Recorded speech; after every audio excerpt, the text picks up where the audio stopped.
አሁን በደብተራው ላይ የተሾንኩኝ የደብተራን አሰራር የምቀጠቅጥ እግዚአብሔር በበቀል ያስነሳኝ የዘመኑ ጳውሎስ ነኝ። በአጠቃላይ ቤተክርስቲያኒቱ እንደ ዶክትሪን ጥንቆላን ትቀበላለች ብዬ ተናግሬ አላቅም።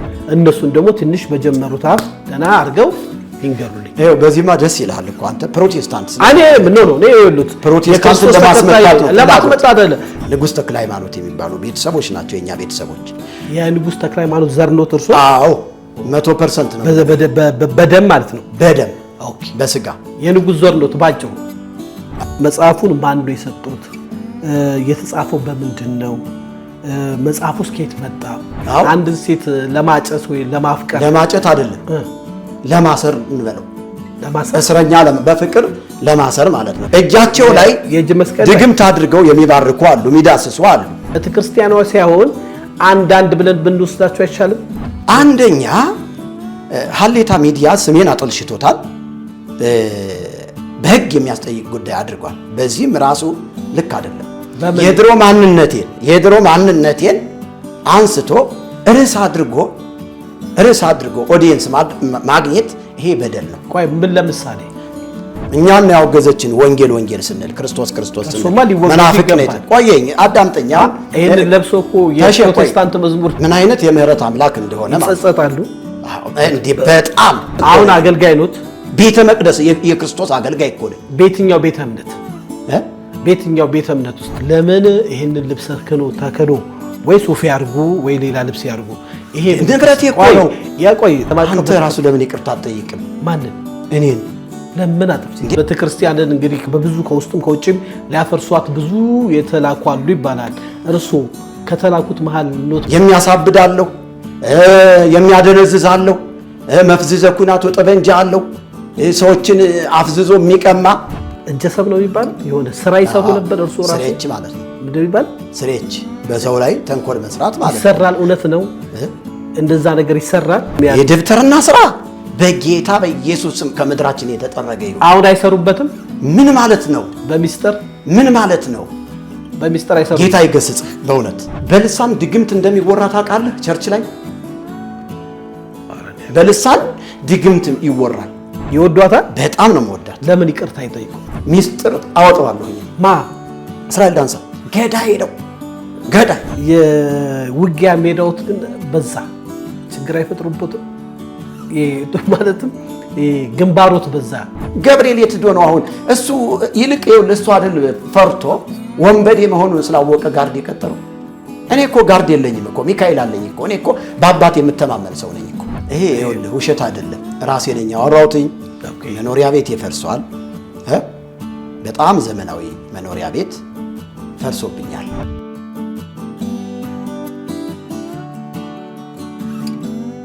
ሰላም ጤና ይስጥልኝ ውድ የሀሌታ ሚዲያ አድማጭ ተመልካቾቻችን፣ በዓለም ዙሪያ ያላችሁ ተሾመ ሽፈራ ነኝ። ሰላምና ፍቅርን ተመኘው። ሀሌታ ሚዲያ ለእናንተ ይጠቅማሉ የምንላችሁን ሀሳቦች የምናቀርብበት ሰዓት ነው። እንግዲህ ዛሬ ለየት ባለ መልኩ አንድ እንግዳ ስቱዲዮአችን ጋብዘናል። ይህ እንግዳ በተለያየ የሶሻል ሚዲያ አማራጮች በመቅረብ ሀሳቡን በመግለጽ ይታወቃል። በተለያየ መልኩ ደግሞ በተለይ ሃይማኖታዊ ሀሳቦችን በማራመድ በሚለቃቸው ቪዲዮዎች ብዙ ሀሳቦች የሚነሱበት እንግዳ ነው። ስቱዲዮ ስንጋብዘው በፍጹም ፈቃደኝነት ተገኝቷል። መርጌታ ሚስጥረ መዝገቡ ይባላሉ። እንግዲህ የኢትዮጵያ ኦርቶዶክስ ተዋሕዶ ቤተክርስቲያን መምህር የነበሩ ብዬ ነው ብቻ ማስበው፣ ወይንም መርጌታ ነበሩ። ከእሳቸው ጋር ጠቅላላ ባለ ጉዳዮች እናንተ በላካችሁልን ካገኛችሁ ደግሞ ብትጠይቁልን ባላችሁ ጉዳዮች ሁሉ እንጠይቃቸዋለን። መርጌታ ሚስጥረ መዝገቡ በተለያየ ሁኔታ በሶሻል ሚዲያ በሚያቀርቡት ሀሳብ ሰዎች ያውቁታል።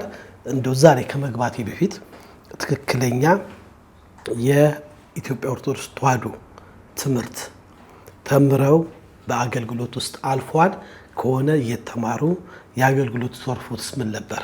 መልካም እሺ፣ አመሰግናለሁኝ።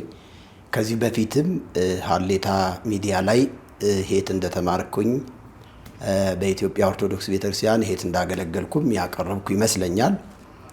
አስፈላጊ ሆኖ ከተገኘ እኔ በኢትዮጵያ ኦርቶዶክስ ተዋሕዶ ቤተክርስቲያን ከ7 ዓመት ጀምሮ ለተከታታይ እስከ 23 ዓመት በቆሎ ትምህርት ቤት፣ በአብነት ትምህርት ቤት፣ በቄስ ትምህርት ቤት አሳልፍ ያለሁኝ በቤተ ክርስቲያኒቱ ያሉትን የዜማ ትምህርቶች እንዲሁም ከንባብ ጀምሮ የንባብ ትምህርቶች፣ የዜማ ትምህርቶች እንዲሁም ደግሞ ቅኔ የሚባለውን ደግሞ የቅኔ ትምህርት ቤት፣ የአቋቋም ትምህርት ቤት፣ ድጓውን፣ ጾመ ድጓውን፣ ምዕራፉን፣ ዝማሬ መዋሥዕቱን በአጠቃላይ የቅዱስ ያሬድ ጽዋቶ ዜማዎችን ከልጅነት ጀምሮ እስከ እውቀት ባለው ተምሬያለሁኝ። እንግዲህ ይሄ ተማርክ ተብሎ ለተጠየቀው ጥያቄ በመጀመሪያ በአማራ ክልል ምዕራብ ጎጃም አካባቢ መርጌታ ብዙአየሁ የሚባሉ አንድ የዜማ መምህር እሳቸው ጋር ነው የተማርኩኝ ምዕራብ ጎጃም ላይ። ያንን የዜማ ትምህርት ከጨረስኩኝ በኋላ በቀጥታ ወደ ቅኔ ቤት ነው የገባሁኝ። የእንታይ ምሮ ይባላሉ። እሳቸው ጋር ቅኔውን አጠናቅቄ እንደገና ደግሞ ወደ አቋቋም ትምህርት ቤት በመጀመሪያ የተማርኩትኝ ምስራቅ ጎጃም ደብረ ማርቆስ ወንቃ ጊዮርጊስ ተብሎ በሚጠራው የኔታ ሌዮ ይባላሉ። የተክሌ አቋቋም መምህር ናቸው። እሳቸው ጋር የተማርኩትኝ እሳቸው ጋር ይሄንን ያቋቋም የተክሌ ዝማሜና ጸናጽል ከተማርኩኝ በኋላ በወቅቱ ይሄ ተክሌ ዜማ የሚባለው እምብዛም በቤተ ክርስቲያኒቱ ውስጥ የቆየ ዜማ ተብሎ ይወራ ስለነበረ በጣም በወቅቱ የጎንደር ጸናጽል መቋሚያ ወረብ የሚባለው ነገር ተወዳጅ ሆኖ ስለተገኘ እንደገና ያንን በመገልበጥ በመቀየር ማለት ነው ወደ ምዕራብ ጎጃም አዴት ፍልሰታ ለማርያም ተብላ በምትጠራ ቤተ ክርስቲያን ውስጥ አንድ መርጌታ የሄይስ የሚባሉ ያቋቋም የጎንደር ያቋቋም መምህር ነበሩ። እሳቸው ጋር ተማርኩኝ። ከዛ ያንን እንትን የአቋቋምና የዝማሜ ትምህርት ከጨረስኩኝ በኋላ ወደ ድጓ ትምህርት ቤት ነው የገባሁትኝ። ድጓ ትምህርት ቤት የተማርኩት ቡጥላ ኢየሱስ መርጌታ ካህሊ የሚባሉ እሳቸው ጋር ተምሬ ያለሁኝ። ከዛ ትንሽ የአየሩ ሁኔታ ከባድ ነው። ደጋ የሚባል በጣም ውርጭ የበዛበት አካባቢ ከመሆኑ የተነሳ ትንሽ ብርዱ ስለከበደኝ አቸፈር በሚባለው በዛው ምዕራብ ጎጃም ወደ ባህር ዳር አካባቢ አቸፈር ተብሎ በሚጠራው ባታ ለማርያም ቤተ ክርስቲያን ኮረንች ባታ ትባላለች። እንዲያውም ማስታወስኳት። ኮረንች ባታ ላይ የኔታ ዳዊት የሚባሉ በጣም የድጓ ሊቅ ነበሩ። እሳቸው ጋር ትምህርቱን አጠናቀቅኩኝ በሚገባ። ይሄንን ካጠናቀቅኩ በኋላ ወደ ዝማሬ መዋሥዕት ትምህርት ቤት ነው የገባሁትኝ። የዝማሬ መዋሥዕት ትምህርት ቤት ስገባ የኔታ ልሳነ ወርቅ የሚባሉ በጣም የዝማሬ ሊቅ ናቸው። እሳቸው ጋር በደንብ ዝማሬውን ካጠናቀቅኩኝ በኋላ ለማስመስከር ስሄድ ይሄ ዜማ ልኩና ወዙ በጣም ለየት ስለሚል እንደገና ማድረስ አለብህ ተብዬ ዙራምባ ጽርሐ አርያም ገዳም እዛ ወደ 3 ዓመት ተኩል ነው እንግዲህ በማድረስ እዛ የተቀመጥኩት። ምስክርነትንም ተቀብዬ ነው የወጣሁት ማለት ነው። እንግዲህ በዚህ ሁኔታ ጎንደር፣ ጎጃም በአጠቃላይ በቆሎ ትምህርት ቤት በጣም ሰፊ ጊዜ ወስጄ ነው የተማርኩት። እነዚህን ትምህርቶች ካጠናቀቅኩኝ በኋላ ለመጀመሪያ ጊዜ በእግሬ ነው አዲስ አበባ ከምስራቅ ጎጃም ከደብረ ማርቆስ በእግሬ ነው አዲስ አበባ የገባሁት። ከጎጃም? አዎ። ያለ መኪና? ያለ መኪና። የዛን ሰዓት አስታውሳለሁኝ 1990 ዓመተ ምህረት ለመጀመሪያ ጊዜ እኔ ትምህርት ጨርሼ በቃ አዲስ አበባ በጣም ብትሄድ በዛ በቤተክርስቲያን ተቀጥረህ ጥሩ ደሞዝ ይከፈልሃል ምናምን ሲሉኝ በቃ እኔ ደግሞ እዛ ምድር ላይ በጣም ይሄ በዜማው ትምህርት በአቋቋሙ ትምህርት ያገለገልኩኝ በነበርኩበት ሰዓት እዛው ተቀጥረው የሚያገለግሉ መርጌቶች በእኛ ላይ ሊደረብ ነው የሚል ትንሽ ደስ ስላላላቸው እኔ ደግሞ ወደ አዲስ አበባ መጥቼ ተቀጥሬ ማገልገል ስለፈለኩኝ። አዲስ አበባ ስትሰማ ሰፊ ነው። አዎ፣ ብዙም አንደኛ ቤተሰቦችም አሉ እዚህ እና አቡነ ቶማስ እና እንደውም መርጌታ ያልገባኝ በትራንስፖርት ለምን አልመጣም? እውነት ለመናገር ብር አለኝ፣ ግን እኔ አሁን ከጎጃም ጎንደር፣ ከጎንደር በዚህ ሁመራ አድርገን ወደ ሱዳን እንገባለን። የዛን ሰዓት ሱዳን ምናምን ሄደን እንመጣለን። እቃ ምናምን ምን ያደርጋሉ? የቆሎ ትምህርት ቤት ስንማር አንዳንድ እቃዎችን ከሱዳን አምጥተን ይሄ ብረት ድስቶች ምናምን የሆኑ እቃዎችን አምጥተን ጎንደር ላይ ሽጠን ከዛ አስቤዛችንን ያመት ነው የምንገዛ እና ይሄ ጉዞውን ለምደነዋል፣ ሩጫውን ለምደነዋል። እና እንደ ቀላል ሱዳን ሲሉ አዎ። እና በጣም ቀላል ነው ለኛ መንገድ ቀላል ስለሆነ ገንዘቡን ለማድረግ ነው ገንዘቡን ሴቭ ለማድረግ አስታውሳለሁ። በዛን ሰዓት 119 ብር ነበረችኝ እና ያችን 119 ብር የኃይለ ሥላሴ ዳዊት ነበረች። በኃይለ ሥላሴ ዳዊት በገበሩ በኩል ሰፍቻት እሷን እዛች ውስጥ ቀብሬ ቀጥ ብዬ ከደብረ ማርቆስ አዲስ አበባ በእግሬን የመጣሁት ማለት ነው። የት መንገድ ላይ ያድራሉ እንዴ? መንገድ ላይ እያደርኩኝ ምን እያልኩኝ ያው 3 ቀን ምናምን ፈጀብኝ ማለት ነው እዚህ ለመግባት እና በዚህ ሁኔታ አዲስ አበባ መጣሁኝ። ያረፍኩትኝ እዚህ ወደ ዘነበ ወርቅ ነበር። አንድ አጎት ነበረኝ፣ አሁን ሞቷል። በየነዋሴ ይባላል። እንግዲህ የበየነዋሴ ደግሞ ወንድም ደግሞ አቡነ ቶማስ መዘምር ይልማ አሰጌ ይልማ ምናምን ባሉ ናቸው። የወንድማማቾች ልጆች ናቸው እና እነሱ ጋር ነበር ያረፍኩትኝ። እዚህ አራዳ ጊዮርጊስ ደጅ ጥናት ብለው አስገቡኝ። እዛ እያገለገልኩ ነበረ። ከዛ ያለው ነገር ትንሽ ክራውድድ ሲሆን አንድ ወደ አሶሳ ሀገረ ስብከትን የሚመሩ መላከ ኃይል እኔው የሚባሉ የበረሃው አንበሳ ይባላሉ። እንግዲህ ለመጀመሪያ ጊዜ የኦርቶዶክስን ቤተክርስቲያን የተከሉ በጣም ጥሩ አባት ነበሩ። እውነት ለመናገር እሳቸው እዚህ ርክበ ካህናት ስብሰባ መጠው እኔን አገኙኝ። ፈተና ምናምን አቀረቡልኝ። ያንን ፈተና ከተወጣሁ በኋላ እዛ ነው ይዤው የሚሄድ ሲሉ ደግሞ አጎቴ እዚህ ያለው በየነዋሴ የሚባለው ኖ በረሃ አይሄድም፣ እዚህው ደጅ ጠንቶ እዚህው ይቀጠራል የሚል አልተስማሙም እና አስቀረኝ። ከዛ የእሱን አድራሻ ይዤ ነበረ የመላከ ኃይል እኔው የእሳቸውን አድራሻ ይዤ ስለነበረ ትንሽ ቆየሁና እዚህ ያለውም አጎቴን እንዳያዝንብኝ ብዬ ቆየሁኝና በቃ ወደ ሀገሬ ልሄድ፣ እዚህ መቆየቱ ጥሩ አይደለም፣ ወደ ሀገሬ እመለሳለሁ አልኩት። ትንሽ ብር ሰጠኝና ወደ ሀገሬ ሄድኩኝ። ከሀገሬ ቀጥታ ወደ አሶሳ ነበር ሄድኩት በእሳቸው አድራሻ መሰረት አሶሳ ሄድኩኝ። ከዛ ከእሳቸው ጋር ተገናኘሁኝ። በዛው በአሶሳ ክልል ውስጥ በለው ጅጋንፎይ ወረዳ ውስጥ አንድ ዳሎ ተክለ ሃይማኖት የሚባል ቤተክርስቲያን መርጌታ የለም ነበር። እዛ በመርጌትነት በሀገረ ስብከቱ አማካይነት ተቀጥሬ 91 92 93 95 ድረስ እዛ ነው ያገለገልኩት ማለት ነው። በርግጥ ሰፋ ያለ ያገለግሉትና ያስተምሩት ለምን መሰሉት ጥያቄ ምን ተብሏል ወደኛ በእንደዚህ ለብሰው በፕሮቴስታንት መዝሙር ሲዘምሩ አልተማሩም፣ እውቀት ቢኖራቸው እንዲያደርጉም የሚል ጥያቄ እንዲጋ ይመጣልና እንደነገሩን ከሆነ ይሄ ትምህርቶት አሁን ያሉት በቤተክርስቲያኑ ባሉ የሃይማኖት አባቶች የታወቀ ነው፣ እውቅና አለው ማለት ነው። ይታወቃል። የተማሩት ትምህርቶች አሁን ያሉን የዘረዘሩልን ሰፊ የሆነ የትምህርትና የአገልግሎት ህይወቶት የታወቀ ነው ማለት ነው። መልካም። ስለዚህ ከሚያቅሰው ጋር ነው ማወራው የቤተክርስቲያኑ ነው 100% ከፈለክም ብትጠይቀኝ እኔ ሙሉ ሰው ስለሆንኩኝ መመለስ እችላለሁ። ምንም ችግር የለውም። አይ አንዳንዱ ደግሞም ጠያቂም ካለ ወደፊትም የሚወያይ ካለ አይ ቁንጽል እውቀት ይዝና ቤተክርስቲያኑ ትንሽ እውቀት ይዝ ይመጣና ሶሻል ሚዲያ ላይ የተለያየ ነገር ካስተላለፈው በኋላ እኛ እንጠይቃለን። ለዚህ ነው ድጋሚ መልሼ የትምህርት ይቶት እንግዲህ የ23 ዓመት አገልግሎት ዘመኑት ከትምህርት ጋር ምን ይመስላል ለሚለው እንግዲህ ለአድማጮቻችን አሰምቷል። እንደው በዚህ በአገልግሎት ዘመኑት እርሶም በሚሰሩት ቪዲዮ አንዳንድ ነገር አይቻለው።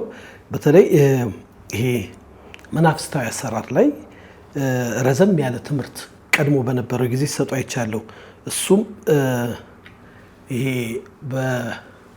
በቤተክርስቲያን ካባ ውስጥ ሆነው የሃይማኖት ሽፋን ይዘው የቤተክርስቲያኗ ትምህርት ያልሆነ በቤተክርስቲያኗ ማትደግፈው ትምህርቶችን በመያዝ በተለይ እንደ መተት፣ ጥንቆላ፣ ሟርት፣ ድግምት የሚባሉ ነገሮች ተያያዥነት አላቸው። እነሱ ደግሞ የብዙ ሰዎችን ህይወት አበላሽተዋል። በዛ ህይወት ውስጥም እየሰራን ነው። አሁን ያ ነገር ከፍቶ መጥቶ የፕሮቴስታንት ቤተክርስቲያን አንዳንድ ነብይና አገልጋይ ነን የሚሉት በዛ ሲስተም እየተጠቀሙ ነው የሚል የተለያየ ነገር እንሰማለን። እስቲ በእርግጥ ይሄ መናፍስታዊ አሰራር አለ ወይ? ይሰራልስ ወይ? በዚህ ሰዎች ይጠቀማሉ ወይ የሚለውን ከመሰረቱ ብናወራ በትምህርቱ በደንብ ስለሚያውቁ ከሷ እያለን ወደ ውስጥ ብንገባ መልካም ነው። እሺ፣ አመሰግናለሁ። መናፍስታዊ አሰራር በኦርቶዶክስ ቤተክርስቲያን ውስጥ ሆነው ቤተክርስቲያኗ የማትፈቅደውን ብለህ ነው ያልከኝ አይደለ? በደንብ አስረግጠው የሃይማኖት አባቶች እንደዛ ስለሚሉ እሺ ቤተክርስቲያኒቱ የማትፈቅደውን ወይም ደግሞ ቤተክርስቲያኒቱ የማትወደውን ስራ ብለህ ነው ያልከውና እኔ ከየት አመጣሁት? ከሰማይ ነው ያመጣሁት? እኔ አሁን መልሼ ነው የምጠይቅህ። ቤተክርስቲያኑ አስተምራኛለች ሊሉ ነው አሁን ካስተማሩት ቅድም ሲናገሩ እኔ በደንብ ዝርዝሩ ስለማላውቀው ዝማሬ መዋሥዕት አቋቋም የተለያየ የትምህርት ዘርፍን በቆሎ ትምህርትም እንደተማሩ የት እንደተማሩ ነግሯል። ከዛ ውስጥ አለ ካሉ አልነገሩ ካልዘረዘሩት ሊነግሩን ይችላሉ። ያሉት ግን ዘረዘሩት እዛ ውስጥ ይሄኛው አስተምሮ የለም አልጠቀሱትም። በጣም ጥሩ ነው። በጣም ብዙ ሰዎችን ይጠቅማል ብዬ ስለማምን አወራዋለሁ። የማይጠቅም ነገር አላወራም። በኢትዮጵያ ኦርቶዶክስ ተዋሕዶ ቤተክርስቲያን ጥንቆላ ልክ እንደ አብነት ትምህርት ቤት እንደ ቆሎ ትምህርት ቤት ገበታ ተዘርግቶ ትምህርት አይሰጥም። ለምሳሌ እንደ ዜማው በትኩረት ይሄ መማር አለብህ ተብሎ ጊዜ ወስደህ የምትማረው ትምህርት አይደለም። ግን የአብነት ትምህርት ቤት ውስጥ ገብተህ በምትማርበት የእድሜ ልክ ዘመን ሁሉ ግን አብረህ እያጠናኸው የምትሄድ ነው። በተለይም ከቅኔ ቤት ጀምሮ አብረህ እያጠናኸው። አሁን በኢትዮጵያ ኦርቶዶክስ ተዋሕዶ ቤተክርስቲያን ውስጥ በአጠቃላይ ቤተክርስቲያኒቱ እንደ ዶክትሪን ጥንቆላን ትቀበላለች ብዬ ተናግሬ አላቅም፣ ልናገርም አልችልም። ነገር ግን በአንዳንድ ስመጥር በሚባሉ ሊቃውንት በሚባሉ ልዩ በሆኑ ሰዎች በጳጳስ ሊሆን ይችላል፣ በመርጌታ ሊሆን ይችላል፣ በቆሞስ ደረጃ ሊሆን ይችላል፣ ደብተራ ብለን በተለምዶ በምንለው ደረጃ ሊሆን ይችላል። አልፎ በቤተ ክርስቲያኒቱ ውስጥ አይናማ በሚባሉ ሰዎች ግን ትምህርቱ ይሰጣል። ትምህርቱ ሲሰጥ በነፃ የሚሰጥ አይደለም። ይሄ ጥበበ ሰለሞን ስለሚባል በደንብ አዳምጠኝ። ጥበበ ሰለሞን ስለሚባል ጥበበ ሰለሞንን በትምህርት ደረጃ ማንኛውም ሰው እንዲማረው አይፈቀድም። ጥበብ ነው። ገብቷል? ስለዚህ ያንን ጥበብ ልዩ የሆኑ ሰዎች ናቸው በቤተ ክርስቲያኒቱ ውስጥ የሚያውቁት። እንደገናም ደግሞ ለሚማሩት ሰዎች ደግሞ ወይ በገንዘብ ተሰጧቸው ሊሆን ይችላል፣ አሊያም ደግሞ እንዲሁ በወዳጅነት ሊሆን ይችላል። ትምህርቱን ያስተምሯቸዋል። እኔ በቤቴ በተወልጄ ባደግኩበት ቤት ውስጥ ከላይ ጀምሮ የቤተ ሌዊ ዘር ነው። የቤተ ሌዊ ዘር ቤተ ክርስቲያኒቱን በዋና ደረጃ የሚመሯት ሰዎች ከንጉስ መነሳት ትችላለህ። ለምሳሌ እኔ ጎጃም ነው ተወልጄ ያደግኩትኝ። ንጉስ ተክለ ሃይማኖት የሚባሉ ቤተሰቦች ናቸው የኛ ቤተሰቦች። የንጉስ ተክለ ሃይማኖት ዘር ነው እርሶ? አዎ 100% ነው። በደም ማለት ነው። በደም ኦኬ። በስጋ የንጉስ ዘር ነው ባጭሩ። አሁን የንጉስ ዘር ነው ያው የንጉስ ብለህ ማለት ትችላለህ። የንጉስ ዘር በሚለው እንሂድሽ። እነዚህ ሰዎች ቤተ ክህነቱ ውስጥም አሉ፣ ቤተ መንግስቱ ውስጥም አሉ። ገብተዋል። ስለዚህ ሲወርድ ሲዋረድ ትምህርትን ተምረን ስንጨርስ የተቀበልነው በቤተ ክርስቲያኒቱ ውስጥ ማንም ሰው የማይጠቀምበትን መጽሐፍ ለኛ ሰጥተውናል። ለምሳሌ የጥበብ መጽሐፍ ተብሎ ተሰጥቶናል። ማንም የማይጠቀምበት መጽሐፍ ነው። አዎ መጽሐፍ ነው። የጥበብ መጽሐፍ ለምሳሌ በመናፍስቱ ዓለም ሰዎች የሚሰሩበት አደራረግ ያለው እንዴት በመናፍስቱ ዓለም መመራት እንደምትችል የሚናገር መጽሐፍ ነው። ግን ያንን መጽሐፍ እዚህ ጋር ሰዎች ስለሚጠይቁኝ ነው። መጽሐፉን ማን ነው የሰጡት? የተጻፈው በምንድን ነው? መጽሐፉስ ከየት መጣ? የሚሉትስ ነገር እውነት ነው ወይ የሚለውን በዛው አያይዞ እንዲመልስ እግዚአብሔር ይስጥልኝ። በጣም ጥሩ ጥያቄ ነው። መጽሐፉ ከየትም አልመጣም፣ ከቤተ ክርስቲያን ነው። የቤተ ክርስቲያኒቱ ንብረት ነው። ነገር ግን የቤተ ክርስቲያኒቱን ንብረት ትላልቅ የሚባሉ አይናማ አባቶች ወይም ደግሞ ትላልቅ የሚባሉ መርጌቶች በቤተ ክርስቲያኒቱ ውስጥ መሪ ሆነው ሲቆዩ ያንን መጽሐፍ ለማንም ሰው አይሰጡም። ወሳኝ ለሆነ ሰው ነው የሚሰጡት፣ የሚያስተላልፉት። አንደኛ መጽሐፉ በግዕዝ ነው የተጻፈ። ሁለተኛ ያንን ነገር ለራሳቸው ለሆነ ሰው ነው የሚሰጡት። ምክንያቱም ከዛ ጋር ተያይዞ የሚመጣ ክብር አለ፣ የሚመጣ ጥቅም አለ። ስለዚህ ጥቅሙን ለማንም ሰው አሳልፈው መስጠት አይፈልጉም። በደንብ አዳምጠኝ። ስለዚህ ቤተክርስቲያኒቱ ውስጥ ግን መጽሐፉ አለ ነው እያልኩ። ከትልቅ ይቅርታ ጋር መጽሐፉ ከየት መጣ? ምንጩ መሰረቱ አንድ ወይ በሚስጥር የተያዘ መጽሐፍ ነው። አንዳንድ ሚስጥራዊ መጽሐፍቶች አሉ። የቤተክርስቲያኗ መጽሐፍ ነው ከተባለ በቤተክርስቲያኗ እውቅና አለው በሃይማኖት አባቶች ወይ ቤተክርስቲያኑ እነዚህ ለምን መጽሐፍቶችን አልዘረዝርልህም? እኔ መጽሐፍቶችን ዘርዝሬልህ የቤተክርስቲያኒቱ ንብረት እንደሆኑ ለምን አላስረዳህም? አድማጮችም እነዛም መጽሐፍቶች አገላብጠው ማየት ይችላሉ አይደል እንዴ? አይ ድንገት ክስ እንዲያውና የውሸት ነው ቢባልስ ለምንድን ነው የምከሰው? አይ ይሄውን ያሉት መጽሐፍ አሁን ብዙዎቹ ስም ማጥፋት ነው ብሎ ለሚባለው መልስ ስፔሲፊክ የሆነ መልኩ ይሄ መጽሐፍ ማስረጃው ይቀርባል አሉት መጽሐፎች። አዎ በታሪክ በሰነድ አሉት። በስነ ስርዓት አለኝ። እሺ ቀጥሉ። አለኝ በመጽሐፍ ደረጃም ጽፌዋለሁ እኮ። ይብን በጽዮን ቲቪ ኢትዮጵያም ደግሞ ቪዲዮዎችን ጭኛቸዋለሁ። በጣም ጽዮን ቴሌቪዥን ማለት ነው። አዎ ጽዮን ቲቪ በዚህ ጉዳይ ላይ የሚያተኩር አዎ ተከታታይ በመናፍስቱ ዓለም የመጽሐፍቶችን ምንጭና መጽሐፍቶች ከየት እንደመጡ በመጽሐፉ ውስጥ ያለው ይዘት ደግሞ ምን እንደሆነ በደንብ አድርጌ ጽዮን ቲቪ ኢትዮጵያ ላይ አስቀምጬዋለሁ። ቪዲዮውን ማንም ሰው ገብቶ ማየት ይችላል። ከዚህ በተጨማሪ ግን ልነግርህ የምፈልገው ለምሳሌ አውደ ነገሥት ሳጥናኤል አምጦ አይደለም ቤተክርስቲያን ውስጥ ያስቀመጠው። ወዳጅ ሆይ አውደ ነገሥት የሚባለው መጽሐፍ ቤተክርስቲያኒቱ የወለደችውና ቤተክርስቲያኒቱ የያዘችው መጽሐፍ ነው። ዛሬም የሆነ ንዋየ ቅድሳት መጽሐፍት ወይም ደግሞ አልባሳት መሸጫ ክፍል አሁን እኔ እናንተ ብንሄድ አውደ ነገሥት መሽለጥ አድርጎ ይሰጠናል። ለምንድን ነው ተቀላቅሎ የሚሸጠው መጽሐፉ? ገዳይ መሆኑ እየታወቀ እውቀቱ የለኝም። አውደ ነገሥት ሲባል ሰማለሁ። አውደ ነገሥት የቤተክርስቲያኗ መጽሐፍ ከሆነ ማለት ነው መጥፎ ነገር አለው ነው የሚሉት። አውደ ነገሥት 100% አጋንንታዊ አሰራር ሰዎቹን ለጥንቆላ የሚያዘጋጅ ሰዎች የሚጠነቁሉበት መጽሐፍ ነው። የኮከብ መቆጠሪያ መጽሐፍ ነው።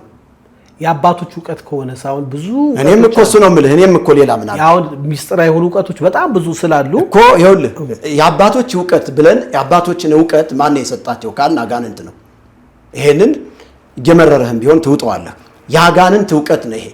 የአባቶች እውቀት ብለን ካልን መጽሐፍ ቅዱሳዊ እውቀት ነው ማግኘት ያለብን ከአባቶቻችን እንጂ እኛ በፍየል ቆዳ፣ በፌቆ ብራና፣ በመቃብር አፈር፣ በሰባት የገበያ አፈር፣ በሰባት የፍልፈል አፈር ይሄን አድርገህ ከዛ የምትወዳትን ሴት ቀባት ይላል። ምን ማለት ነው? የአባቶች እውቀት የምትለው እኮ ወይ ግልጽ ለማድረግ አንድን ሴት ለማጨት ወይ ለማፍቀር ለማጨት አይደለም ለማሰር እንበለው እስረኛ በፍቅር ለማሰር ማለት ነው። እንድታብድ ማለት ነው። በሰውየው ፍቅር እንድታብድ ለማድረግ ምንድነው ማድረግ ያለበት ሰውየው? የመቃብር አፈር፣ የገበያ አፈር፣ የሰባት ፍልፈል አፈር፣ የፌቆ ብራና፣ የሚዳቋ ብራና ይሄንን አንድ ላይ አድርገህ በነድ ቀለም ይልሃል። ያንን ጽፈህ ስሟን ታስገባለህ። ይሄ አሁን ያሉት ቃል ያሉት መጽሐፍ ላይ አለ ማለት ነው።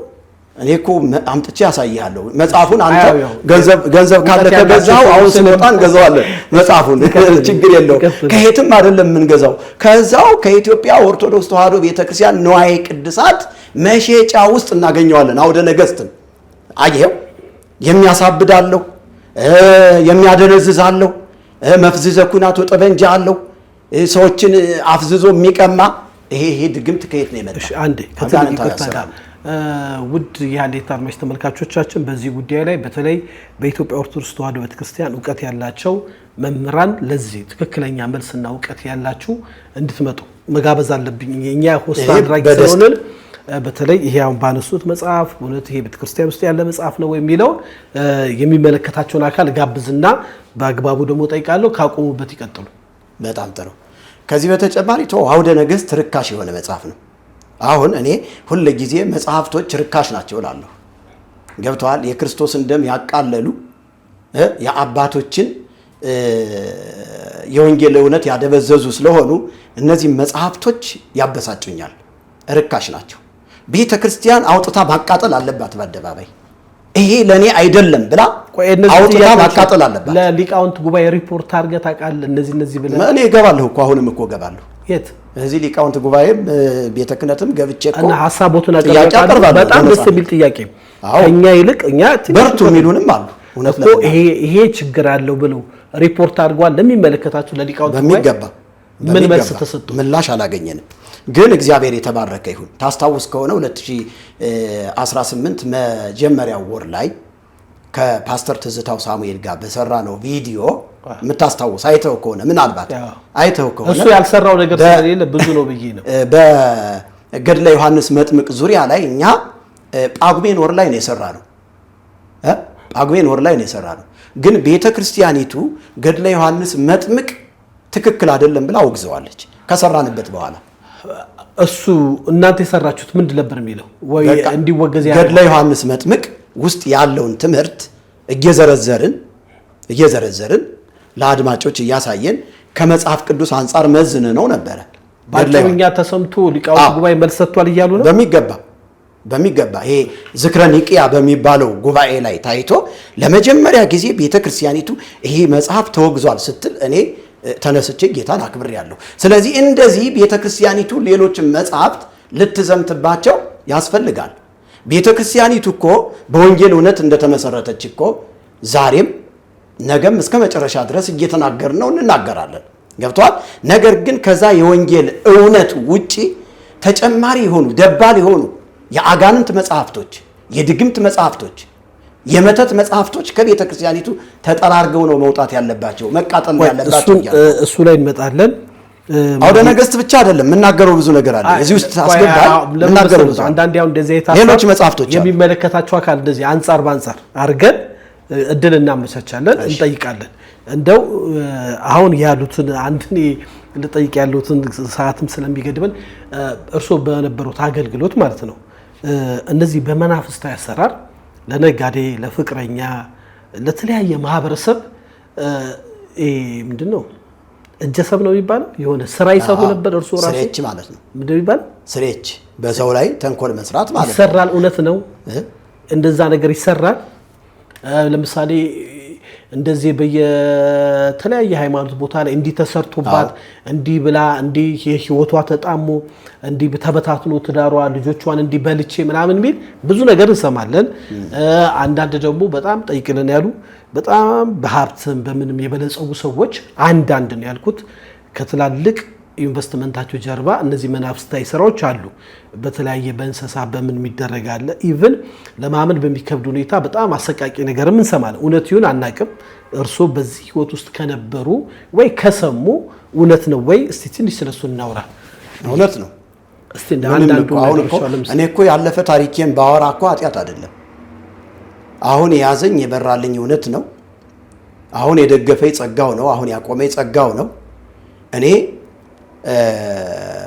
ያለፉትን አመታቶች በድግምቱ፣ በመተቱ፣ በአስማቱ ስራ የነበርኩባቸውን ዘመናቶች ዛሬ ላይ ቆሜ ሳስባቸው የእግዚአብሔርን ምሕረት ነው ያየሁት። የእግዚአብሔርን ምሕረት ምን አይነት የምሕረት አምላክ እንደሆነ ይጸጸታሉ።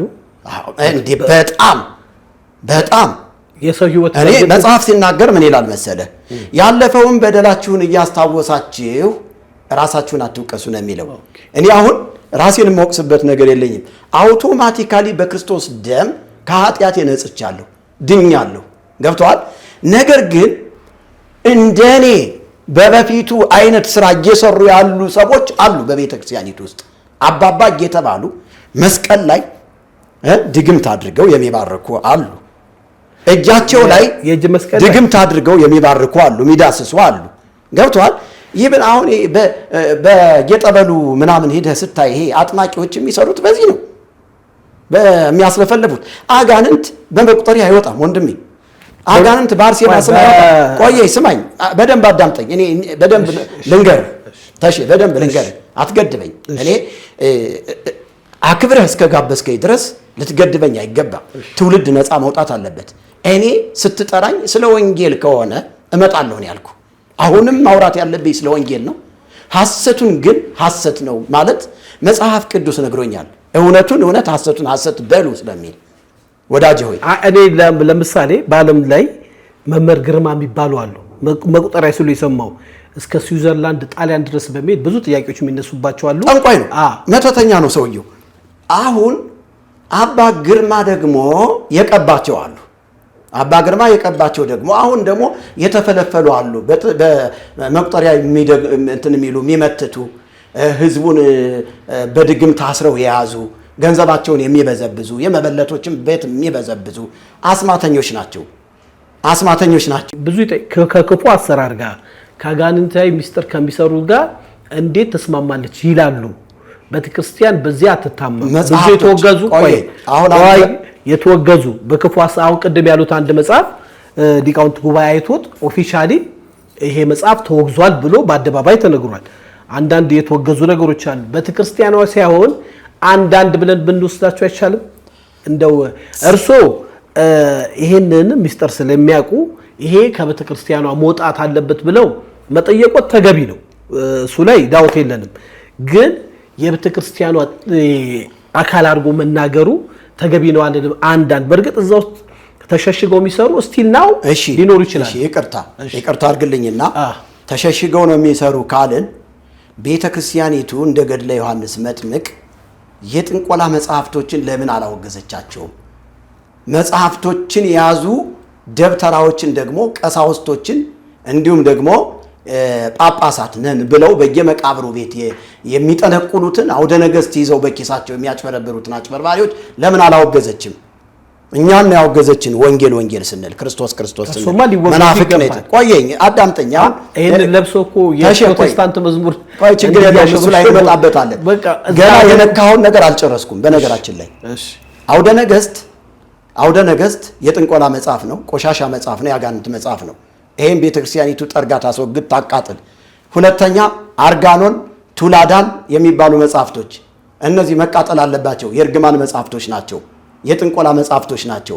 እሺ መልካ ስዕል ውስጥ እጅግ በጣም የጥንቆላ የድግምት መጽሐፍ አለ። መልካ ስዕል የሚባለው እጅግ በጣም የሚዘገንን ማለት ነው፣ የሚዘገንን እርግማን የተሞላበት መጽሐፍ ነው። ይሄ ቤተክርስቲያኒቱ በሊቃውንት ጉባኤዎቿ መርምራ የኔ መጽሐፍ ነው ብላ ነው ያሳተመችው። በራሷ ማተሚያ ቤት ማለት ነው፣ ትንሣኤ ዘጉባኤ ማተሚያ ቤት የታተመ መጽሐፍ ነው።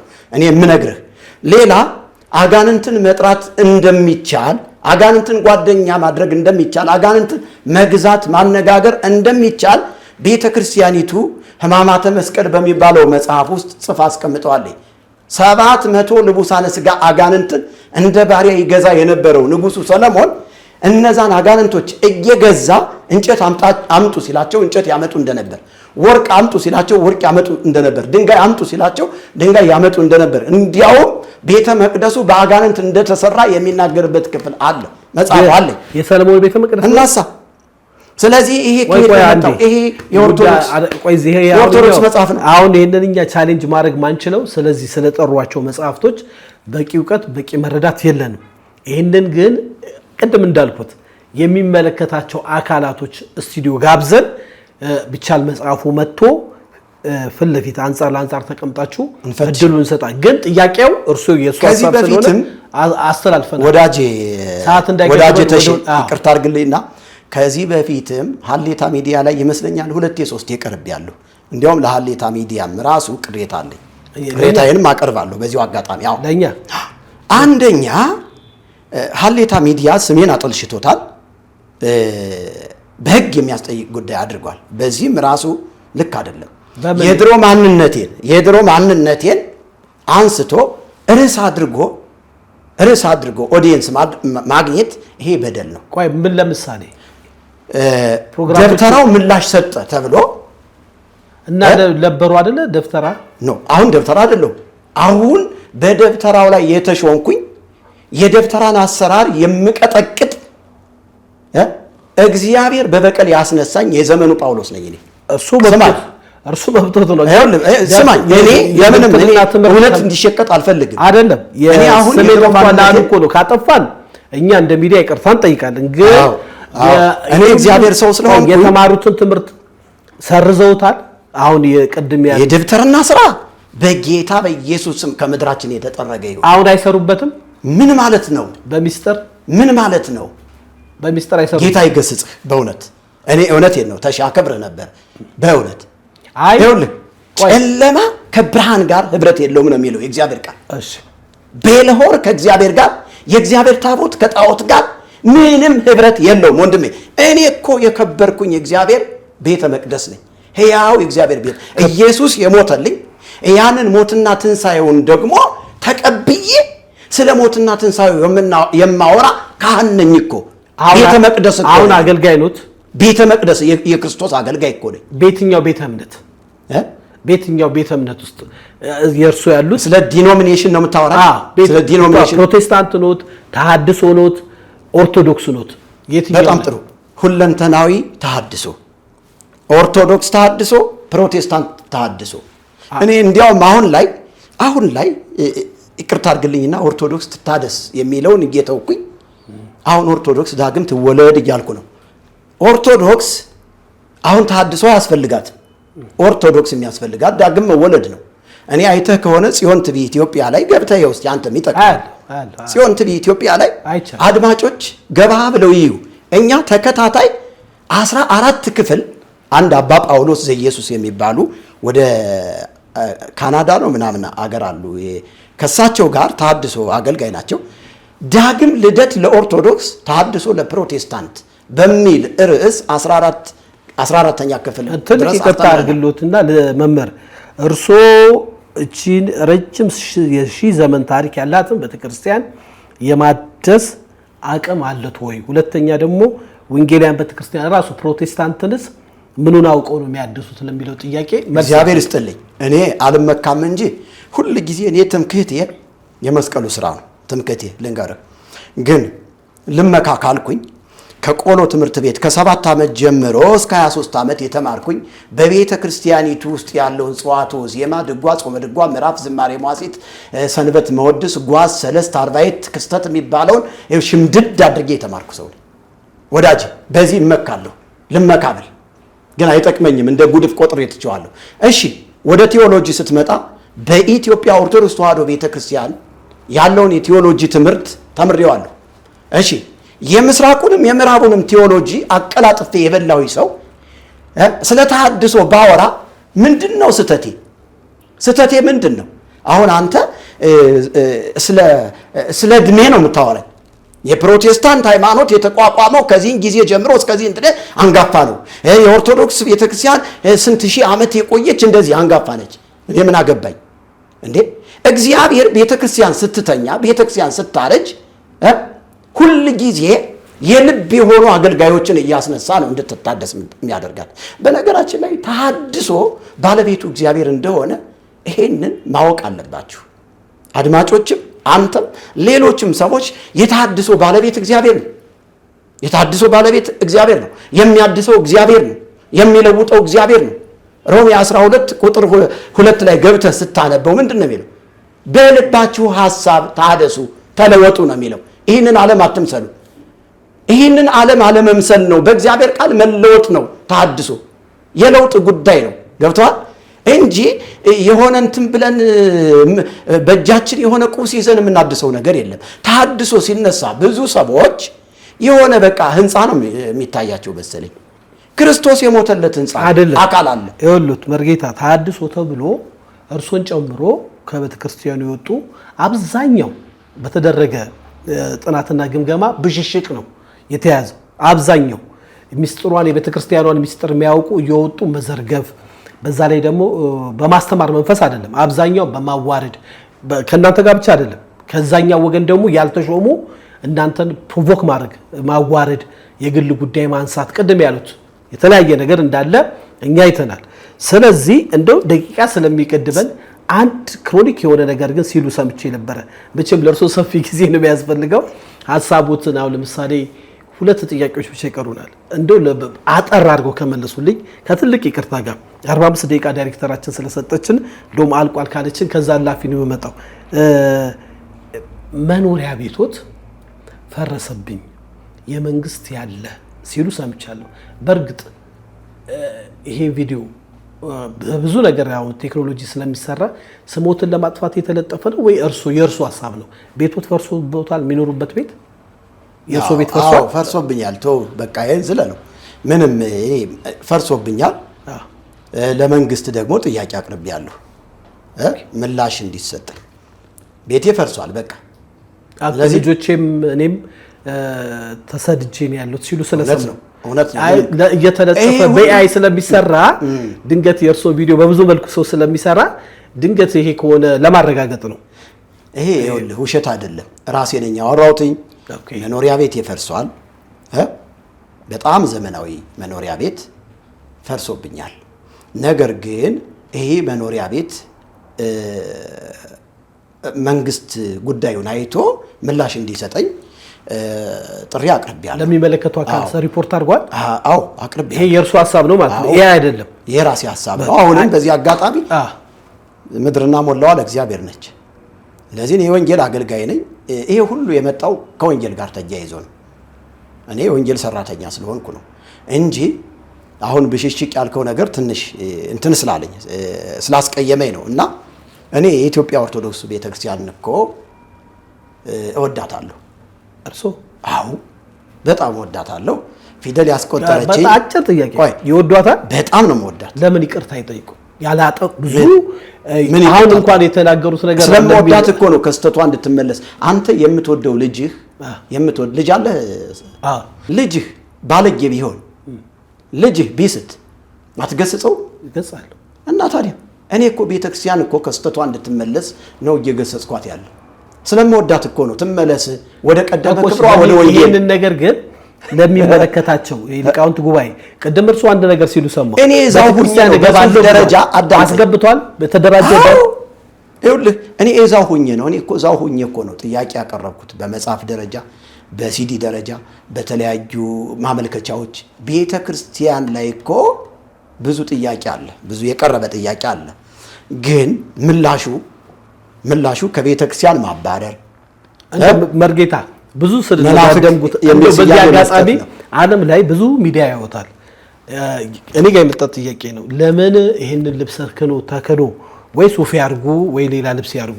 ይሄ ንብረት እኮ ነው። ያቆይ ንብረት የተማረው ንብረት እኮ ነው። የፕሮቴስታንት መዝሙር ሲዘምሩ እናያለን። በተክርስቲያን ልጠይቃቸው ይገባል ሚል አካል አለ። አንድ ሁለተኛ ደግሞ ከእንደዚህ ከብሽሽቅ ነገር ወጥተው በዚህ አጋጣሚ በተክርስቲያኗን ለምን እንደው ለማደስም ከሆነ ወይ ደግሞ በፍቅር ወዳታለሁ ካሉ ለማስተማር ከሆነ በዝምታና በጭምታ እንደው በሌላ ጥበብ ወይ በእርሶ ቴሌቪዥን ጽዮን ቲቪ በሚሉት በቃ ስርዓት ባለው ነጥብ ይዘው በዚህ ትምህርት ብለው በማስረጃ ይዘው ሁሌ የምንወያይበት የትምህርት ጊዜ አለ። ግን ኦርቶዶክሳውያን መምህራኖችም ይገባሉ፣ አባቶችም ይገባሉ፣ ምዕመናንም ይገባሉ። እንግዲህ ያሳ ግማቱ ከጭንቅላቱ እንደሚባል መምህራኖች ራሱ ገብተው ይሰድቡናል። በጣም ጸያፍ እዚህ ጋር ልትናገሩ እኔ እንዲያውም ጸያፍ የሆኑ ስድቦችን አይሰምቻለሁ። አይተዋል አስተማሪዎች ይሁኑ ምን መጀመሪያ ላይ እና ስድብ ሲሰደቡ በጆሮ ሰምቻለሁ። አድማጭም እናስተላልፋለን። ግን እነሱ ሰዎች በተክርስቲያኗን የማይወክሉ ወንበዴ ቢሆንስ በምን ይታወቃል? እንዲህ ነው የሚባል ሁሉ ወንበዴ መምህር መሆኑን አረጋግጧል በማስረጃና 100% መምህር 100% ይሄ በብልግና የተሳደበው አዎ አድራሻ አለው አዎ ይታወቃል። አዎ እሺ ለሚመለከቱ አካል እንጠይቃለን። ለምን መሰለኝ እኔ በማስረጃ ነው እኔ የለጠፍኩት ስድብ ሰው እንዲያዳምጥ ብዬ ሳይሆን ፍሬያቸውን እንዲያውቁት ነው። የመምህራኖቻቸውን ፍሬ የአባቶቻቸውን ፍሬ እንዲያውቁ ነው። ይኸውልህ ሊቀ ሊቃውንት በሚባሉ ደረጃ እንኳን ያሉ እነ ሊቀ ሊቃውንት ዕዝራን መጥቀስ እንችላለን። መጥቀስ እንችላለን። አሁን እነሱ እኔ በጣም ማከብራቸው አባቶች ናቸው። በዜማው በጣም የተካኑ ምንም በቃ ይሄ ቀረ የማይባሉ አባት ናቸው። ግን በጣም በሚያሳዝን ሁኔታ ወንጌልን እንሰብካለን ቤተክርስቲያንን እናውቃለን ብለው ስለ ሽንኩርት ነው የሚሰብኩት። ሽንኩርቱ የማን ነው ይሉሃል። ገብተህ እስቲ የሊቀ ሊቃውንት ዕዝራን ፔጅ ገብተህ ቲክቶክ ላይ ዩቲዩብ ላይም ገብተህ ሽንኩርቱ የማን ነው? የማርያም አይደለም? አፈሩ የማን ነው? የማርያም አይደለም? ድንቹ የማን ነው? የማርያም አይደለም? ታዲያ በማርያም ምድር ላይ አንተ ማርያም አታማልድም የምትል ማነህ? ምንም የማይገናኝ ከወንጌል እውነት ያፈነገጠ ነው። እርግጠኛ አይደለም። ቆየኝ አባ ገብረ ኪዳን ያሉትን ሰምተሃል? አባ ገብረ ኪዳን ያሉትን ሰምተሃል? አልሰማም። ብዙ ነገር በሰሞኑ ብዙ ነው። እኔ አንድ እውነት ልናገር አሉ። እኔ አሁን ብሞት የት እንደምሄድ አላውቀውም አሉ። አየህ፣ ስለሚሄዱበት እንኳን እርግጠኛ አይደሉም። ቢሞቱ እንኳን ወደ መንግስተ ሰማያት እንደማይገቡ ደምድመዋል። እነዚህ አባት በጣም እኮ የተከበሩ አባት ናቸው። አራት አይና የሚባሉ ቪዲዮዎቹ አሉ። በሚገባ ላሳይ ይችላል እና በመረጃ ስለምፈልግ ነው። እኔ ልክልህና ከፈለክ የአባ ገብረ ኪዳንንም የሊቀ ሊቃውንት ዕዝራንም እስኪ ለአድማጮች አቅርቡ። አባ ገብረ ኪዳን የታወቁ ብዙ ሰው የሚወዳቸው በጣም በብዙ አይነት ትምህርት ያስተምሩ እኔ ማከብራቸው መወዳቸው ናቸው። እሳቸው በሞት ምድብን አላቅም ወደ እግዚአብሔር መንግስት ሄዳለሁ አላሉ? በፍጹም እርግጠኛ አይደሉም። አየው፣ እርግጠኛ የምትሆነው ስትድን ነው። ተቆራርጦ እስከሆነ እንደው አንዳንድ ቪዲዮ አንተ ያላልከውን ከዚህ አምጥቶ ሰው ክፉ ስለሆነ ብዬ እኮ ነው። ዘመኑ አስቸጋሪ ሙሉ ቪዲዮ አይቼዋለሁ። ሙሉ ቪዲዮ ልክልሃለሁ እኔ ምንም ችግር የለውም። ስለዚህ እኔ አሁንም ቢሆን ቤተክርስቲያን ባለውለታዬ ነች። ቤተክርስቲያን የኔ ንብረቴ ነች ብዬ ነው የማምነው። ስለዚህ አሁን ስለ ልብስ አታወራ ወንድሜ። ያስቀየሙት ሰው ይኖር ቤተክርስቲያን ውስጥ አገልግሎቶት የገፋውት መቼም በየቤተ እምነቱ ከማንም ጋር ጥላቻ የለኝም። እኔ ጥያቄው ከትምህርቱ ጋር ነው ጥላቻ፣ ከሰዎች ጋር ጥላቻ የለኝም። ከትምህርቱ ጋር ግን ካስቀየሙ ይቅርታል ምን አይጠይቁም? ትልቅ ቤተክርስቲያን ዓለም አቀፍ አንተ ራሱ ለምን ይቅርታ አትጠይቅም? ማንን? እኔን ለምን አጥፍቼ እንዴ? አስቀይመዋል ስትል ያስቀየምኩበትን ማስረጃ ሳታቀርብ አስቀይመሃል እያልከኝ ነው። እየከሰስኩት ነው። አዎ እኔ በትምህርቱ ነው። ይኸውልህ ቤተክርስቲያን ቆይ አዳምጠኝ። ዲበ መሰረተ ነቢያት ወሐዋርያት እንዘ ክርስቶስ ማዕዘንተ ሕንጻ ከማሁ ያድር ኩሉ ሕንጻ ወይ ጸንጽራ መቅደሱ ለእግዚአብሔር። ይኸውልህ ወደ ትርጓሜ ስናመጣው በሐዋርያትና በነቢያት መሰረት ላይ ታንጻቸዋል፣ የማዕዘኑም ራስ ድንጋይ ክርስቶስ ኢየሱስ ነው ይላል። ግንስ ታምረ ማርያም መጣና መቅድሙ ላይ ይህ የእመቤታችን የቅድስት ድንግል ማርያም ታምር ከሐዋርያትና ከነቢያት መጻሕፍት ይበልጣል፣ የከበረ ገናና ነው ብሎ ማርያምን የማዕዘን ራስ ድንጋይ ያረጋት እግዚአብሔር ያሳይህ። ስለዚህ ትምህርቱ ትክክል አይደለም ብሎ መናገር ምንድነው በደሉ? ምናልባት የማወጣው ቶን ለሰዎች ላይስማማ ይችላል። እኔ ትምህርቱ ጋር ነው ያለሁት፣ ትምህርቱ ላይ ነው እኔ እያወራው ያለሁት እንጂ ከሰዎች ጋር አይደለም። ሰዎችን ወዳቸዋለሁ። ቤተክርስቲያንን እንግዲህ በብዙ ከውስጥም ከውጭም ሊያፈርሷት ብዙ የተላኩ አሉ ይባላል። እርሱ ከተላኩት መሃል ኖት ብሎ ለሚጠይቁት ጥያቄ ምን መልሳለሁ? ምንዋን ነው የምናፈርሰው? ቤተክርስቲያን ነው መዋቅሯንም አገልግሎቷንም ማጠልሸት ከውስጥም ከውጭም ይባላል። በርግጥ ካዩ እውነት ለመናገር የተሐድሶ ስራ ከውጭም ያጠቋሉ። እድሉን አልሰጠኝም። ግን የተሐድሶ ስራ ማፍረስ ሳይሆን ማጽናት ነው። የተሐድሶ ስራ መለወጥ ያለበትን ነገር መለወጥ እንዳለ ይዘቱ ሳይጠፋ ገብቶሃል? ማፍረስ ከሆነ ሰዎችን እየገደልክ ነው ማለት ነው የምትሄደው። ተሐድሶ የሚባለው ግን ከተሐድሶ ቤተ እምነት ውስጥ የወጡ አብዛኞቹ የፕሮቴስታንት ተለጣፊ ተጧሪ ቤተክርስቲያኗን እየተሳደቡ እያዋረዱ የሚበሉ ለነጮች የሸጡ ናቸው ተብሎ ይከሰሳል። የሚከሰሰው ፊት ለፊት ልንገሩት መጥረትም እንችላለን አስፈላጊ ከሆነ። የስም ማጥፋት ዘመቻ ነው ወዳጄ። እኛ ከእውነተኞች ጋር ሁሉ ጊዜም እንወግናለን፣ እውነት ባለበት ሁሉ ጊዜም እንገኛለን። ስለዚህ ፕሮቴስታንትም ቢሆን የዳኑ ክርስቶስ የሞተላቸው ስብስቦች ናቸው። ስለዚህ ከዳኑ ሰዎች ጋር እንወግናለን። ገና ይሄን ልብስ ስለለበስኩኝ፣ ገና ኦርቶዶክሳዊ ቅላጼ ስላለኝ፣ ኦርቶዶክሳዊ አለባበስ ስላለኝ፣ ኦርቶዶክሳዊ ትምህርት ስላለኝ ፕሮቴስታንትን የምጠላበት ምንም አይነት መንገድ የለኝም። ግንስ በፕሮቴስታንት ውስጥ ደግሞ ተሰግስገው ያሉ ወንበዴዎችን አልራራላቸው አሉ በመናፍስት አሰራር የሚሰሩ አሉ። ማለትም ጊዜ የለንም እንጂ በማስረጃ ለምን መሰሉት? በፕሮቴስታንት ቤተክርስቲያን ውስጥ ተሰግስገው በመናፍስታዊ አሰራር የሚሰሩ አገልጋዮች አሉ ብሏል። አሉ። እንዴት ነው የሚሰሩት? ለምሳሌ እሱን ብለን እንጨርስ። እንደው ሰዓት ገድቦናል። እንደው በየም ለማመጣጠንም ስለሚጠቅመን እንደው እውነተኝነቶትንም ለማሳየት እነሱን ደግሞ ትንሽ በጀመሩት አፍ ደና አድርገው ይንገሩልኝ። ይሄው በዚህማ ደስ ይላል እኮ አንተ ፕሮቴስታንት እኔ ምን ነው እኔ ይሉት ፕሮቴስታንት ለማስመጣት አይደለ ፕሮቴስታንት ውስጥ ያሉ ሐሰተኛ ነቢያቶችን እርሱ ሳይመጡ ወሮበሎችን በጌታ ስም ይቆጥን እናጋልጣለን። እውነተኞችን ከፍ እናደርጋለን። እኔ ስተተኛውን ስተተኛ ነው ስል ይብን ስሙን ለመጥራት እንኳን እንደማልፈራ ነው የምነግርህ። ቅድም አንተ 1000 ዓመት ምናምን የቆየች አንጋፏ ቤተክርስቲያን አልካል። አንጋፏ ቤተክርስቲያንን እንኳን አልፈራው። ቆይ እሷን እናቁምና እንኳን ይሄንን ወንበዴ እስቲ ወንበዴው ነው። እሺ ይቀጥሉ። አሁን ጆይ ጭሮ ነብይ ነው። በእናትህ ጆይ ጭሮና እስራኤል ዳንሳ ነብይ ብሎ የሚከተል ራሱ አልዳነም። ራሱ አልዳነም። ያን ሁሉ አዳራሽ ሞልቶ ስንት ሚሊዮን ብር ደረሰ። ለምን ቢሆን አይሆን? በቀደም አንዱ ተሰምቶ ማይታወቅ አገሪቷ ያላት ብር እንኳን የዚህን ያህል ቪዲዮን ለማስገባት ይሁሉ ቢሊዮን ደረሰኝ ያለው በእውነት ደግሞ ታጅቡ እንደ እስራኤል ዳንሳና እንደ ጆይ ጭሮ ወንጌልን ያሰደበ ክርስቶስን ያዋረደ በዚህ ምድር የለም። ቆይ እንደሱ ግን በመንፈስ ነው የሚሰሩት ይታወቃል። ባጋንንት መንፈስ ይኸውልህ ወደፊት እንዲህ አድርግልኝ በጣም ሰፊ ጊዜ ያዝልኝና በጣም ብዙ ማስረጃዎችን ይዤ እመጣለሁ። አንደኛ በልሳን ድግምት እንደሚወራ ታውቃለህ? ቸርች ላይ በልሳን ድግምት ይወራል። እኔ እነሱን አሰባስቤ ከድግምቱ ጋር አገናኝቻለሁ። የፕሮቴስታንት ጉባኤ ውስጥ ነው በድግምት ልሳን የሚሰራ። አዎ ልሳንን እየተቃወሙ ፕሮቴስታንት ብለህ አትጭመቀው። በፕሮቴስታንት ውስጥ ያሉ ለጊያ በእግዚአብሔር መንፈስ የሚቀልድ ወይንም የሚያሾፍ ስሬት የለውም ይላል መጽሐፍ ቅዱስ። ልሳን አንዱ የእግዚአብሔር መንፈስ ነው። እውነት ነው። እና ይሄ እቀበላለሁ፣ እኔ ያምኑበታል። እቀበላለሁ። ይሄንን በአጋንንት ነው ሲሉ አይከብድም?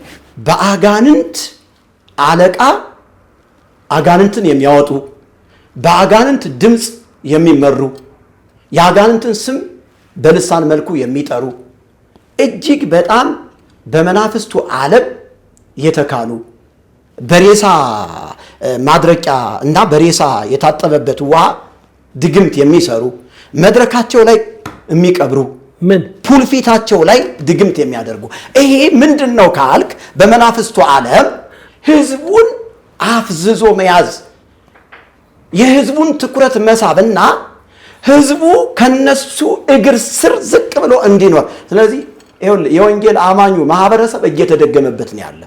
ፕሮቴስታንቱ እየተደገመ ዘይት ሲገዙ በዘይት የሚሰራ አለ። እዛ ቤት በቅባ ቅዱስ ነው የሚባለው፣ እዚህ በዘይት እየሰሩ ነው፣ በሽቶ እየሰሩ ነው። ነቢያቶች በሽቶ እየደገሙባቸው ነው፣ ድግምት እየሰሩባቸው ነው። በውጭም ሀገር በሀገር ውስጥም በጣም ብዙ የፕሮቴስታንት አማኞች ውስጥ አንድ ቤተሰብ ላይ አንድ የደነዘዘ ሰው አለ። ዝም ብለህ ጥናት አጥና። አንድ መፍዙዝ አለ። አንድ ቤት ወይ የመጀመሪያ ልጃቸው ፈዞ ነው ያለ፣ አእምሮ በሽተኛ ነው። ይሄ ከመናፍስቱ ዓለም የሚረድ በሐሰተኛ ነቢያቶች በኩል የሚሰራ የድግምት አሰራር ነው። አይታል። በቅርቡ አንድ ነቢይ የልብ ኬዝ ያለበትን ሰው ተፈውሳል ብሎት አይተዋል። የሞተው ከዛ ሞተ። እነዚህ በሐሰት መንፈስ የሚያገለግሉ አገልጋዮች ናቸው። ስለዚህ በወንጀል መጠየቅ አለባቸው። የሰው ነፍስ ካስጠፉማ በወንጀል መጠየቅ አለባቸው። ቸርቻቸው መዘጋት አለበት። የወንጌል አማኞች ካውንስል አይደለም። ይሄንን ካውንስሉ እኮ ልመጣ ነው። የወንጌል አማኞች ካውንስል ሳይሆን ሪፖርት አድርጓል። ራሱ ህግማ በሃይማኖት ማል አይገባም። ካውንስሉ ነው የሚመለከተው። ለካውንስሉ ሪፖርት አድርጓል። ልክ እንደዚህ ቅድም ኢትዮጵያ ኦርቶዶክስ ቤተክርስቲያን ገብቼ የምችለውን አድርጌያለሁ እንዳሉ ልክ እነዚህ ሰው የሚገሉ የሚዘርፉ እኛ ብዙ ሰርተናል። ሐሰተኞችን ማለት ነው፣ እውነተኞችን አይደለም። ሐሰተኞች እነዚህ ከሌ በዚህ መንፈስ ነው የሚሰራው። ሪፖርት አድርጓል ወይ በትምህርቶት ገልጾት ያውቃሉ? በቪዲዮ ቲቪ ኢትዮጵያ ላይ ገብታየው ለወንጌል አማኙ የካውንስል ለሚመለከተው የመንግስት አካላት ብዬ ቪዲዮ ሰርቻለሁ። ጽዮን ቲቪ ኢትዮጵያ ላይ ማየት ይቻላል። አየው። እኔ ሁሌም አልፌ አላቅም። ስለዚህ እኔ ይቅርታ አድርግልኝና ይሄ በመናፍስቱ ዓለም ዙሪያ ያለውን ጉዳይ በደንብ በማስረጃ እያሳየን ድግምቱን እና ልሳኑን በወንጌል እየቀለዱ ነው። እኛ ወንጌል ስርጭት ወጠን ወንጌልን ስንሰብክ እንደነንተና ልታረጉን እያሉን ነው። ስለዚህ በእውነት በፕሮቴስታንቱ ማሊያ የሚነግዱ ነጋዴዎች፣ ወንበዴዎች፣ ጠንቋዮች አሉ። ይሄ የሚካድ ነገር አይደለም። ቆይ እርሶ ከሁሉም ተጋጭቶ እንዴት ነው የሚያገለግሉት ብዬ ነው። ኦርቶዶክስ ከቢሊየን ህዝብ ጋራ ባልስማማም ከክርስቶስ ጋራ መስማማቴ በቂ ነው ለኔ። ክርስቶስ እንደዚህ በጸብ ይገለጻል? ጸብ አይደለም፣ እውነትም በፍቅር መግለጥ ነው። ፍቅር ስለምወዳችሁ ነው እያሉት ነው። ገሰጽኳቸው ነው፣ ግሳጼ ነው። አዎ እንዲመለሱ ነው። የመጨረሻ ጥያቄ ሐሰተኛ ነው ይላሉ። ሐሰተኛ ነው ተብሎ ተከሶ ያውቃሉ? በሚያገለግሉት አገልግሎት ሐሰተኛ ነው ብለው ይከሷቸዋል። እርሶ እውነተኛ አገልጋይ ኖት? ይኸውልህ ሐሰተኛማ እኮ ክርስቶስም ተብሏል እኮ እንዴ! እብድ ብለውታል እኮ። በአጋንንት አለቃ አጋንንትን ያወጣል ብለውታል እኮ። ከፍሬ ወእንፍሬሆሙ ተአምርዎሙ። አንድ አገልጋይ ከፍሬው ነው የሚታወቀው። አንተ አሁን ብዙ ጊዜ ሚዲያ ላይ አቅርበኛል፣ ከየኔታ ሚዲያ ጀምሮ። እንደዚሁ ነው። አዎ ዝም ለመፎከር እንጂ እኔ ባገለግልበት ነው አገልግሎት ቀርበህ አታውቅም። ፍሬህን አታውቅም። አቅርቤያለሁ በጊዜው ትዝ የሚለው ድንጋይ ወርቅ አረጋለሁ ብለው እኔ ራሱ ብዙ የተተቸው አላልኩም። እኔ አንተን አርገው ያልከኝ እንጂ እኔ አላልኩም። ቆይ በጉባኤው አሁን ወርቅ ድንጋይ አረኩ ሲሉ አይቼ እኔ ደግሞ አንድ ሶስት አሁን ሌላ ታሪክ ውስጥ እየገባ ነው አይደለም። የነበር የኔታን ስላነሱ ነው ተዚያ ላይ ስሞትን እያጠፋው ስላስመሰሉ እኔ አሁን ምሳሌ ይሄ ውሃ ነው ካሉ ውሃውን ወርቅ አረጋለሁ ካሉ ምንም ይቅርታ አድርጉልኝ። አሁን ደግሞ ወርቅ ሰማይ ወርቅ አድርጉልኝ ማለቴ በማላገጥ አይደለም። ወርቅ አድርጉልኝና ከነንተ ይጣል አይደል? እንዳንተ አይነት ታማኞች አንተ አሁን ምን በማየት ነው ማምነው። ቆየኝ በማየት ነው የምታምነው። አየሁ እንዳንተ አይነት አማኞች ይብን አማኝ መሆን ግን አላቅም። ይቅርታ አድርግልኝ ነኝ እንጂ የወንጌል አማኝ ነህ እንዴ? በክርስቶስ አምናለሁ እኮ የወንጌል አማኝ ነህ። ክርስቲያን ነኝ። በአንጾኪያ ክርስቲያን ተባሉት ከወንጌል ውጭማ ምናምን አለ ደባል ምናምን አትቀበልም አይደል? ደባል ከክርስቶስ ውጭ ያሉትን ደባሎች ከ1 እስከ 30 የማይቀበል ነው ክርስቲያን ማለት። እሱ ሌላ ቀን እናወራለን። አዎ ስለዚህ አንተ ክርስቲያን ነህ። በክርስቶስ አምናል ድናል። ዛሬ ብትሞት ወዴት እንደምትሄድ ታውቃለህ? አባቴ ጎን በጣም ይሄ ከሆነ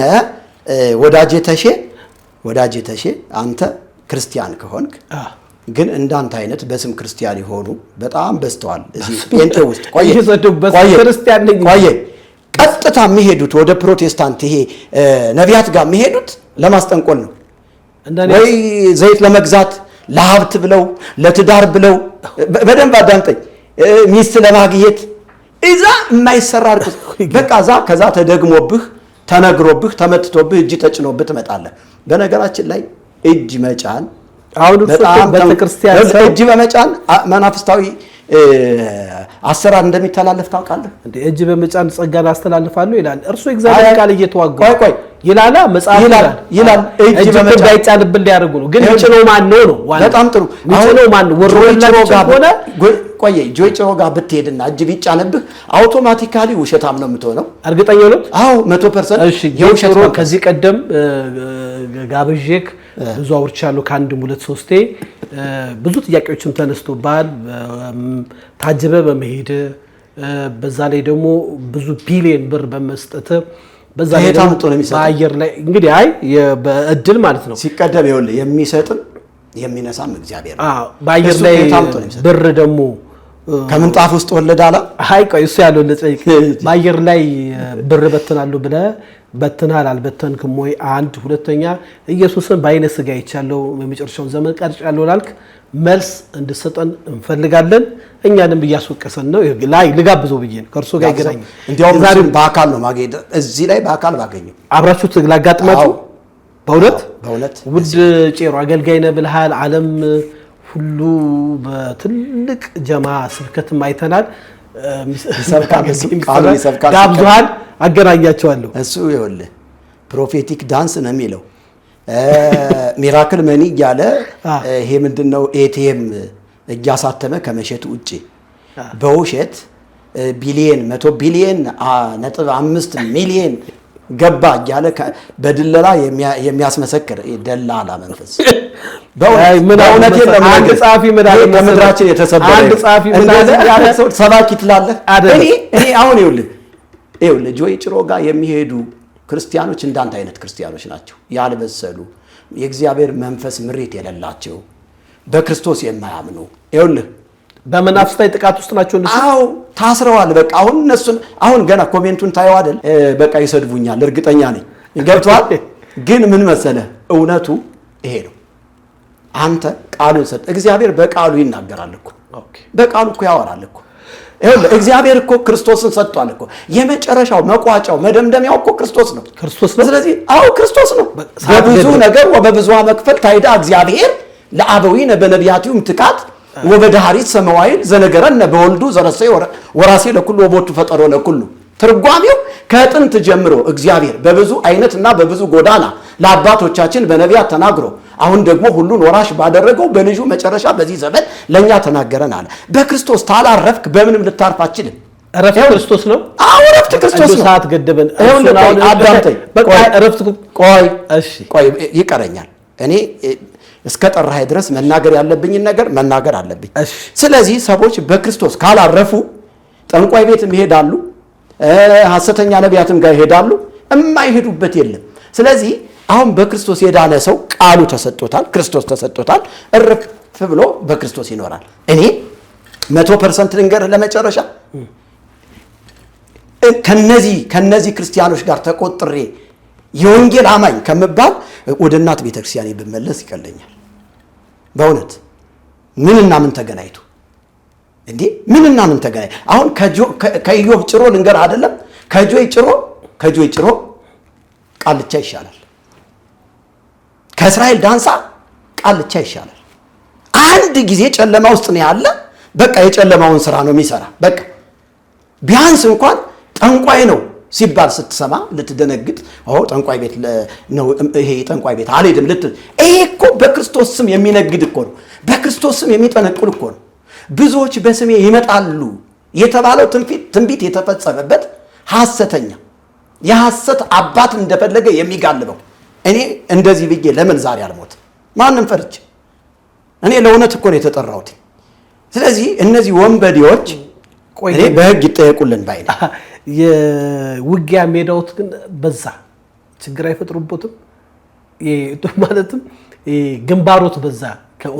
መጽሐፍ ሲናገር ምን ይላል መሰለ? አንደኛ ጴጥሮስ መጽሐፍ ምዕራፍ 4 ቁጥር 12 ላይ ወዳጆቼ ሆይ እንደ እሳት ሊፈትናችሁ ስለሚሆነው መከራ ድንቅ ነገር እንደመጣባችሁ አትደነቁ፣ ነገር ግን ክብሩ ሲገለጥ ደግሞ ሐሴት እያደረጋችሁ በክርስቶስ መከራ በምትካፈሉበት ልክ ደስ ይበላችሁ። እኔ እውነትን ተናግሬ ገስጨው ሳይመለስ በእኔ ላይ ጦርነት ከከፈተ ጦርነቱ ከኔ ጋር አይደለም ከእግዚአብሔር ጋር ነው የሚሆነው። እኔ እኮ ጥንድ መላክ ያለኝ ሰው ነኝ እኮ። መላክም ይታዘዝ እንዴ? ይጠብቁህ ዘንድ መላእክቱን ስላንተ ያዘዛቸዋል ተብሎ ተጽፏል። ገብርኤል የት ሄዶ ነው አሁን? እሱ ይልቅ እሱ አይደል ፈርቶ ወንበዴ መሆኑን ስላወቀ ጋርድ የቀጠረው። እኔ እኮ ጋርድ የለኝም እኮ ሚካኤል አለኝ እኮ። እኔ እኮ በአባት የምተማመን ሰው ነኝ እኮ። እኔ ማንን ፈርቼ ታጅቤ ነው የመጣሁ? እኔ በታክሲ ነው የመጣሁ። እግዚአብሔር የተባረከ ዘና ብዬ የምኖር ሰው እንደኔ ዘና ብሎ የሚኖር ሰው አለ እንዴ? ማንን እፈራለሁ? በክርስቶስ ያረፈ ሞትን አይፈራም።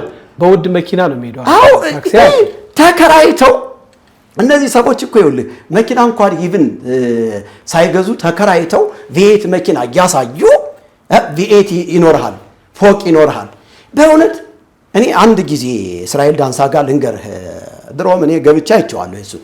በነገራችን ላይ ሐሰተኛ ነቢያቶች ጋር ሁሌ ገብቻ አጥንቻለሁ። መንፈስ ቅዱስ ውጣ እኔ የለውበትም ሲላይ ነው የወጣሁኝ። ብዙ ሐሰተኛ ነቢያቶችን ቀርቤ ስለማውቃቸው ስለመረመርኳቸው ነው እምነግርህ። እና አንድ ጊዜ አዳማ ላይ የተደረገውን ልንገርህ። ኮንፈረንስ ተዘጋጅቶ ከዛ የሱ መንፈሳዊ ልጅ ነበር የሚያገለግለው። ማነው እዩ ነው ምናምን የሚባል አንድ ወንበዴ ነበር። ተቀብቶ በአጋንንቱ ዓለም ተቀብቶ የወጣ በጣም ብዙዎችን ቀብቷቸዋል ታውቃለህ። እና እያገለገለ እያለ ካናዳ ትሄዳለህ አለው፣ አውስትራሊያ ትሄዳለህ አለው፣ ከዛ ደግሞ አሜሪካ። በቃ ይሄንን ምድር እግዚአብሔር ላንተ በቃ ምርኮ አድርጎ ሰጥቷል፣ ዓለምን ሁሉ በወንጌል ትዞራለህ አለው። ብሎ ትንቢት ያመጣለታል። ሰውየው ልሳን ተሞላው ብሎ ለካ ሲነካው መንፈሱ ነው የተላለፈበት። አየው እጅ አታስጭን ወንድሜ፣ ሞኝ አትሁን፣ የማታውቃቸውን አባቶች እጅ አታስጭን። ልክ እንዲህ ሲነካው ሰውየው ልሳን ተሞላ። ይሄ ልሳን የአጋንንቱ ሚስጥር ነበር እያወራ ያለው። እኔ መረመርኩት አውቶማቲካሊ።